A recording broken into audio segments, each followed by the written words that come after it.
The radio show is Dimension X, and this episode, Dwellers in Silence, first aired on July 19th of 1951. And it's a very loose adaptation. It's not loose. It's an adaptation of The Long Years by Ray Bradbury.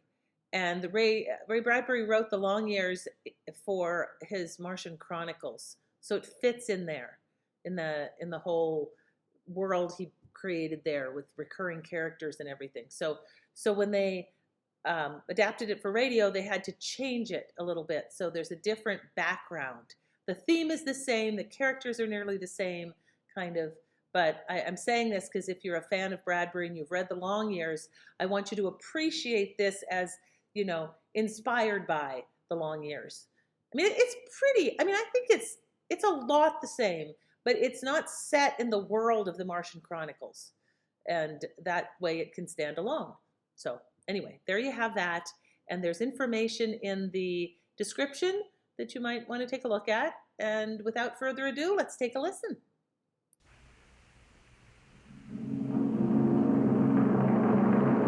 Adventures in time and space, told in future tense. Dimension X.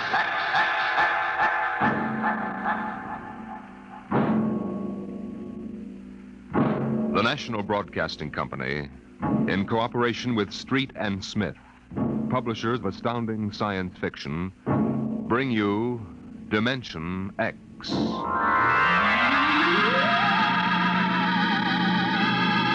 20 years had passed since the last of the giant migration ships had crashed to the surface of Mars, bearing its pitiful handful of survivors of the Earth Wars.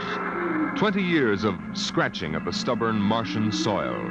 20 years of trying to devise new solar engines that would use the strange fuel they found on Mars. 20 years of longing, of turning eyes toward the green Earth as it hung on the horizon like a beckoning light. And now it was done, and the first new ship, built of shining Martian chromaton, had lifted bravely toward home with 3 men locked in its metal belly. Would they return to an Earth made barren by cosmic dust, to a blackened radioactive hell?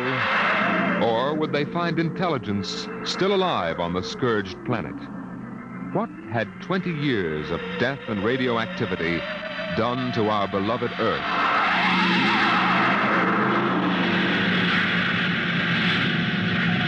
That's it, Captain. We've intersected the course vector. Williams. Yes, sir. Prepare for deceleration. Forward fission ready, Captain. Read us off, Evans. We'll enter the gravitational field of the Earth in exactly 10 seconds. 9, 8, 7, 6, 5, 4, 3. Fire 2 and 4. 1, 0. 2 and 4. What's our momentum, Evans? -3. Fire 1. 1. -4 now. Steady as she goes. How are we? On parabola now. If we can hold, we should breach the heaviside layer somewhere north of what used to be Murmansk. Let's have a look at her. Visor, please. Yes, sir. Mother Earth. 20 years. We're going home, Evans. We're going home. Home to what, Captain? Home to a burned-out, radioactive planet that is incapable of supporting human life? Evans and I don't agree with that, Williams. We think the Earth is ready for us again. That she'll give us another chance. I'm sorry, Captain, but I was born and brought up on Mars under the new central government. We younger men disagree with you about migrating back to Earth. For us, Mars is home. Well, we'll see. If there is some form of life on Earth, we'll find out soon enough. Williams, head for New York.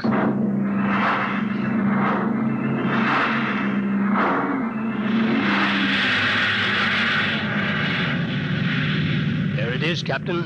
You can barely see the top of the Atomic Trades building in the twilight.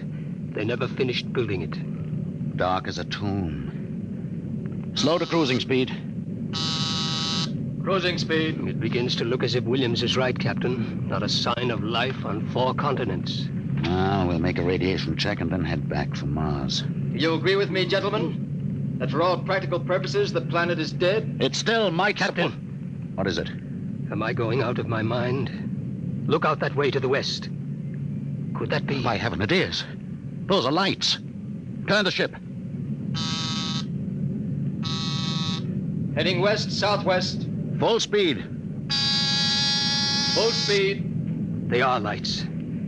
Captain, it's a city, a whole blasted city lit up like a Christmas tree. Well, what do you think of your dead planet now, Williams? We shall see, Evans. Remember, the Commission wants evidence of life as we know it. Decelerate to -5. We're going to take her down. There's an open area just on the edge of the city. Yes, sir. Hold on, gentlemen. We're about to land.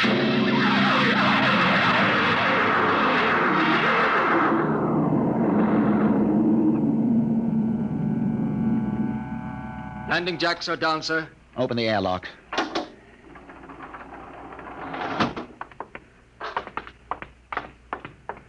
Close.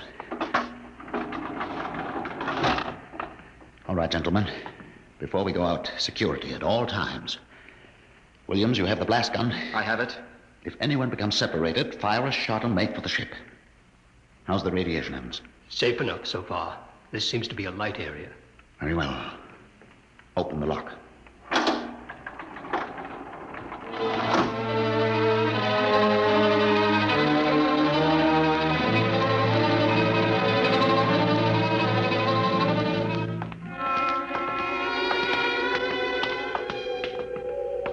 Oh, it's unbelievable. We've been walking for hours now, and not a soul to be seen. There must be someone. How do you explain the lights? I don't know. Municipal building. Shall we have a look here, sir? Possibly the records might contain some clue. Good idea. Keep your weapons ready.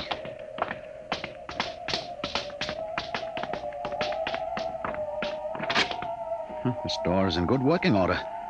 Almost as if it had been oiled recently. Long corridor, lights blazing in every office. William, stand watch here in the corridor. Fire a blast if you need us. Yes, sir. Evans, you come with me. We'll start right here with the city clerk's office. Better check radiation again. Not enough to do any damage. Gives you the creeps, doesn't it? Look at this desk. Papers crumpled, inkstand. Just as if somebody came in and worked here every day. Calendar. June 18th, 1987. Why, that's the day of the evacuation. The dust cloud had already blanketed New York and was heading west. Dog licenses, hunting permits. Somehow I have a peculiar feeling that... Good Lord. Pick it up, Evans. Hello? No answer. Hello? I hear something. A scratching sort of noise. Good day, Doctor. What? How are you? I called to ask some advice about a trepanning problem. Can you tell me if the lateral cut should be made first? Hello? Hello? This is absolutely Thank insane. you, Hello? Doctor. I'll do that. By the way, how is your wife, Alice? And the girls? And your son, John? Fine boy, John. I'll call again tomorrow. Goodbye, Doctor. Hello? Hello? It's gone dead. Who was it? I don't know. A strange voice carried on a conversation about some surgical operation without paying the slightest attention to anything I said. Captain, the lights are out. Good Lord. Captain! Captain! I have a torch. Come on. Williams, what is it? I don't know. You fired a shot. Yes, sir. Just as the lights went out, I'm sure I saw a figure. It looked like an old man in a white robe. It moved across the end of the corridor down that way. Flash your torch down there, Evans. Nothing there. Are you certain, Williams? I'm not certain. The lights. They're on again. We're going to get to the bottom of this. Wait. What? Listen. Quietly. Someone is coming, walking slowly toward the corridor. We're coming closer. Cover him when he turns the corner. It'll be a pleasure. Don't fire unless I give the word. Shh. What? Jumping Jupiter. Are you... Is it really someone, or am I having hallucinations? We are no vision. No. No, you seem to be real. I saw the ship come down. I thought perhaps I was losing my mind. It's been so many years. I'm Captain John Parsons. These are my assistants, Dr. Evans and Mr. Williams. We've returned to Earth from Mars. Then it's happened. We're not alone anymore. Forgive me, gentlemen. I seem moved. I waited and hoped for so long. You survived the radiation? We did. There are others? My family were the only ones. I answered the phone a moment ago. Who was it? You heard my voice, Doctor. Your voice? To break the loneliness, I've recorded my voice and rigged up an automatic telephone. It's pleasant to hear the phone ring. I come here to do my work. I take it you're a medical man. My name's Cornelius Hathaway. Hathaway? Hathaway, the brain surgeon? You know my name. Who doesn't? I watched you on television at college. I saw you 23 years ago. You performed a difficult surgery for a cerebral tumor. Marvelous. Thank you. I'd almost forgotten. My mind, you see, I'm almost 80 now. You look fine, sir. Well, we've had the best of everything. An entire city to choose from. Cold storage, the best equipment. But come, when I saw your ship, I told Alice, my wife, you know, to prepare a feast. This is a great day for me, gentlemen. A great, great day.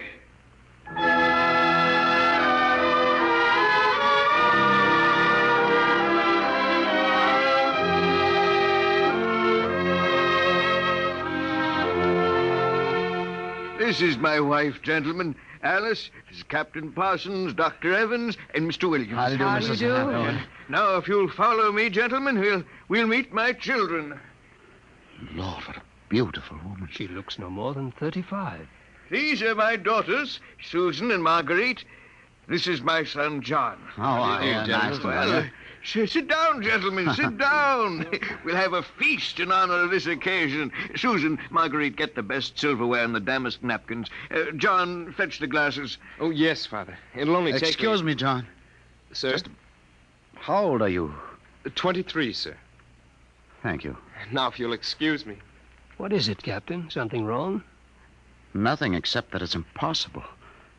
You see, Dr. Hathaway's son was already in college when I started. That would make him at least 45.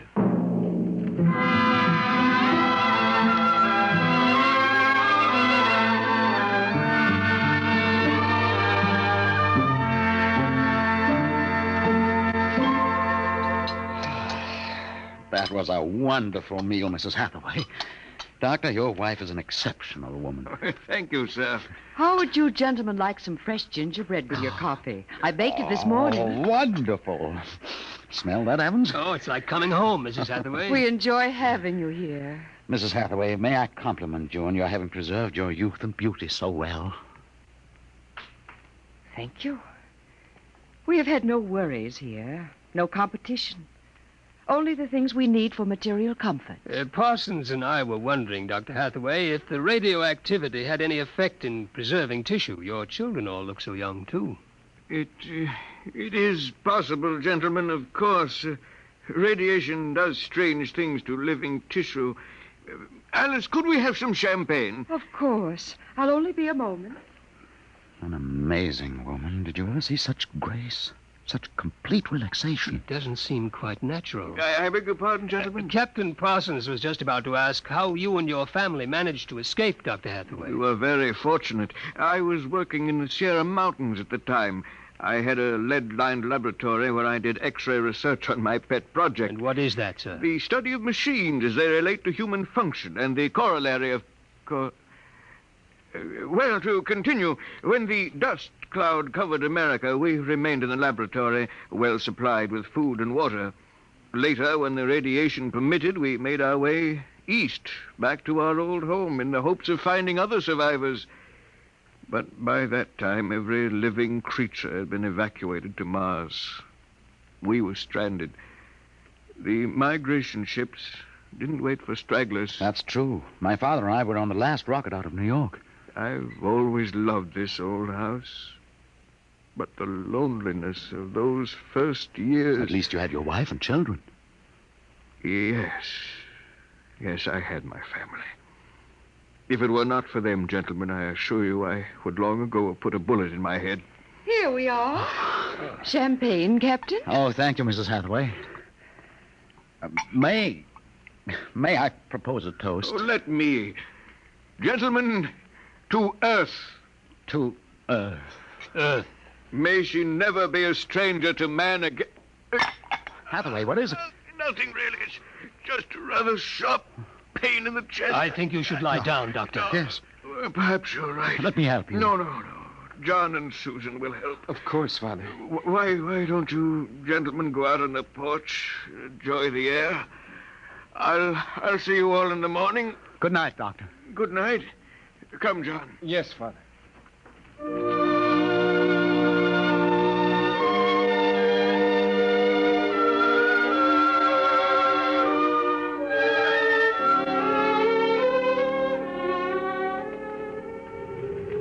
Well, what do you think of old Mother Earth now, Williams? Smell that summer breeze. Look at that view of the city lighted up against the sky. It has a certain quality. Well, score 1 point for the back-to-earth proponent. I didn't say that. You're beginning to feel it, though, Williams. I can tell. If you don't mind, gentlemen, I'm quite tired. I think I'll turn in. Excuse me. Well, Captain, Well, what? what do you make of all this? I don't know what you mean. This Hathaway and his family. There's something strange and unnatural going on here. I can sense it. I think you're reading things into it, Evans. Oh, perhaps. Well, I'll turn in too. Are you coming? In a moment, I want to smoke a cigarette. Beautiful view, What? is it not? I didn't hear you come out. How is he? Resting. I've never seen him this bad. Yes, he's an old man. I'm sorry, but the difference in your ages is so apparent. You must have been married very young. My husband is a very great man, Captain. It's too bad there was no one to appreciate him. Once, he wired the whole city with sound speakers, and when he pressed a button, the whole town lit up and made noises, as if 10,000 people were living in it. He must have been very lonesome for people. Although with a woman such as you, I don't understand. Perhaps one day you will understand. Good night, Captain. Good night, Mrs. Hathaway.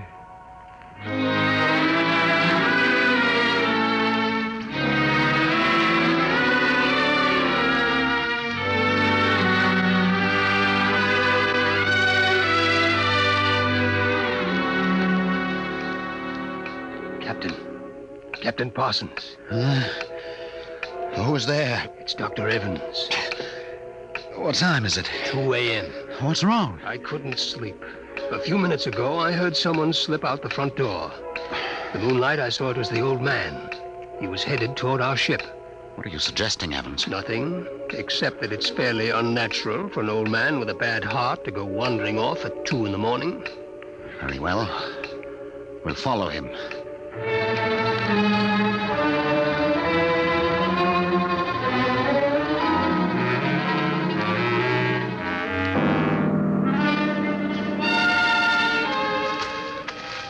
See him yet? No. Look, ahead there on the hillside. Isn't that Hathaway kneeling in the moonlight? Yes, I think so. Can we get closer? Let's head for that clump of bushes. This is far enough. What do you suppose he's doing there? What are those things on the ground? Good Lord. Those are grave markers. 4 of them. You're right. Seems to be praying over them. Listen. Do you forgive me for what I've done? I had to do it. I was so terribly lonely. You do forgive me, don't you? Yes, I feel you do. I'm glad. I think perhaps I can rest now. I think He's having another attack. Come on. Hathaway! Dr. Hathaway. Raise his head, Evans. His lips are moving. What is it, Doctor? Lean closer. I'm sorry I had to spoil all of this. I've expected it for some time. We'll fix you up. No, this is the end for me. It really doesn't matter. Except for them. What about them, Hathaway?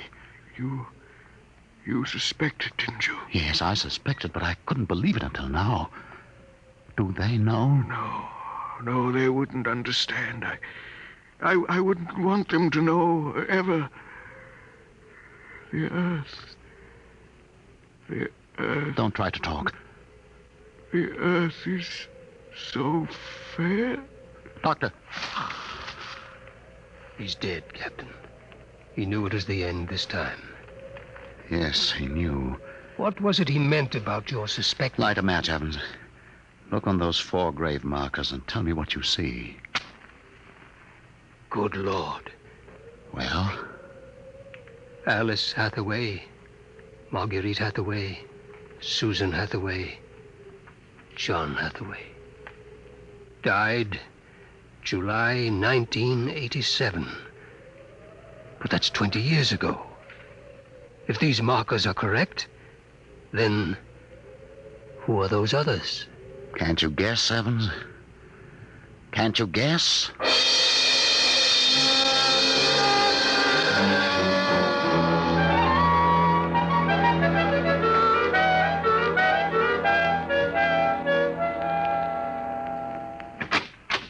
Mrs. Hathaway, are you awake? Yes, Captain? May I come in? Yes. It's about my husband, isn't it? You knew. I saw him go out tonight. He felt it was near the end. He died less than an hour ago. I'm sorry. Thank you. How do you feel?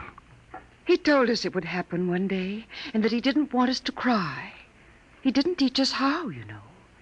He said it was the worst thing that could happen, to know how to be lonely and unhappy. What will happen to us now that he's gone? I don't know. Will you stay with us? I would like to, but I cannot. You know about us. Yes, I know. I didn't think that you knew yourself. The children don't. I've been aware for a long while. No one would have guessed. You're so perfect. Oh, he would have liked to hear you say that. He was so very proud of us. After a while, he came to love us, and at the end, he took us as his real wife and children. He even forgot sometimes that he had made us. You gave him a great deal of comfort. Yes. Over the years, we sat and talked. He loved so much to talk. I was first, you know. Then he became lonesome for the children, and so he made them.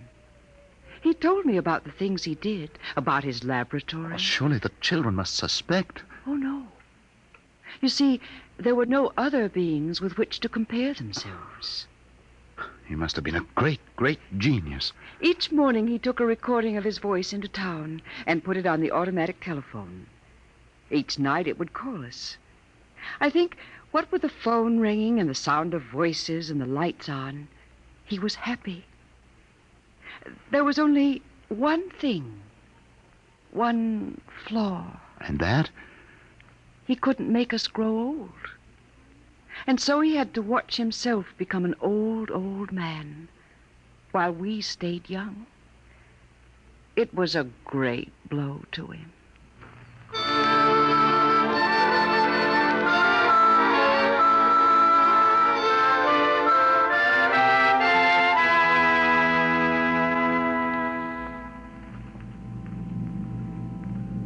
And so we commend the body of this man, Cornelius Hathaway, to his Maker.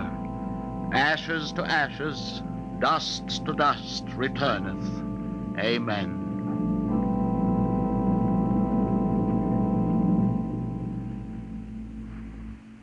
Come, John. Yes, Mother. Susan. Marguerite. Evans, Williams, stay here a moment, please. What is it? Let them go back to the house. I want to speak to you. I know what you're going to tell us, Captain. I saw the names on the grave markers. Well? It's a mockery. A blasphemy of everything we believe in. For a man to do something so evil. Can't you imagine what he faced? Can't you imagine what it must have been like to have watched his wife and children die slowly of radiation burns?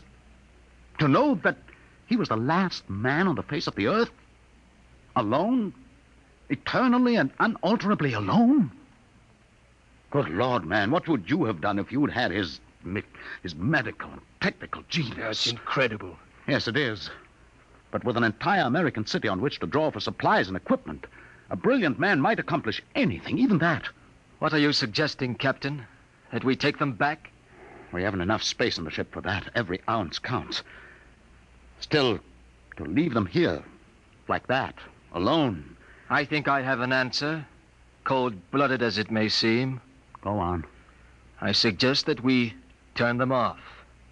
Do you think that I could do that? No, but I could. After all, they aren't human.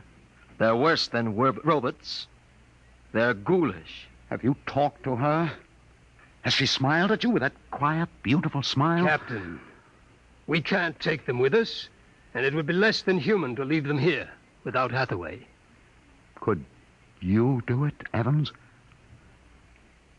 Give me the blast gun, Williams. We'll wait in the ship. Take off in half an hour. Half an hour.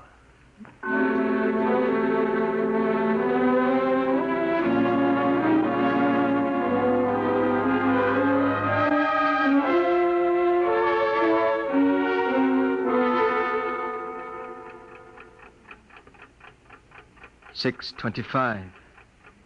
He should be back soon. Yes. He's doing the only humane thing, Captain. They are less than human. Are they? Well, it's done now, and no one will ever... That's the airlock. He's back.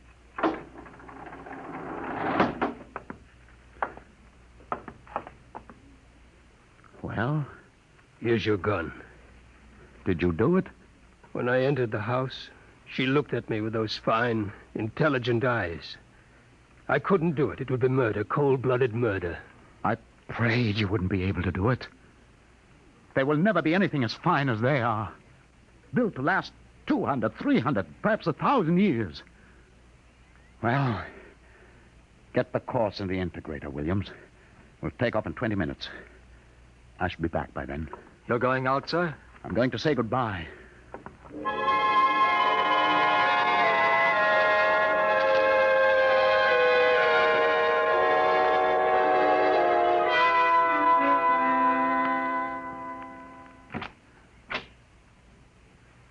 You've come back.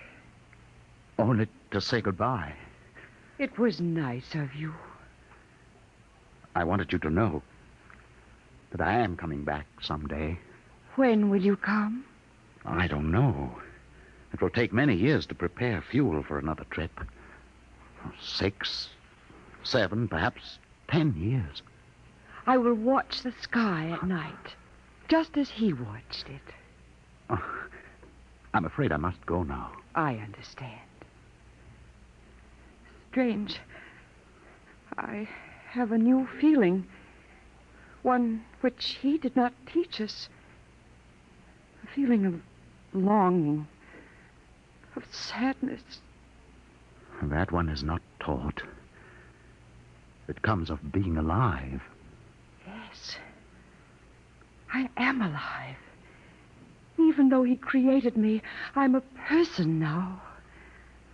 Goodbye, Alice Hathaway. Goodbye, John Parsons.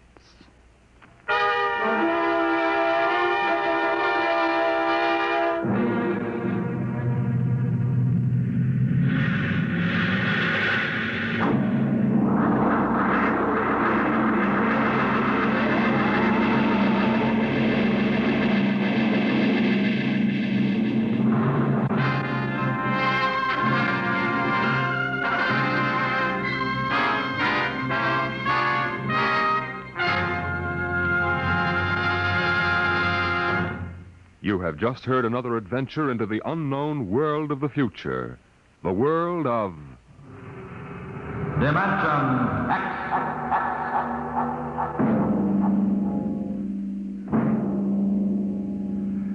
When the time comes for man to explore the universe, to deal with the strange inhabitants of other worlds, there will be much to remember. Perhaps the most important lesson of all will seem too fundamental to be included in the training manuals. Listen at this time next week as Dimension X brings you a story from the pages of the August astounding science fiction. A story called Courtesy.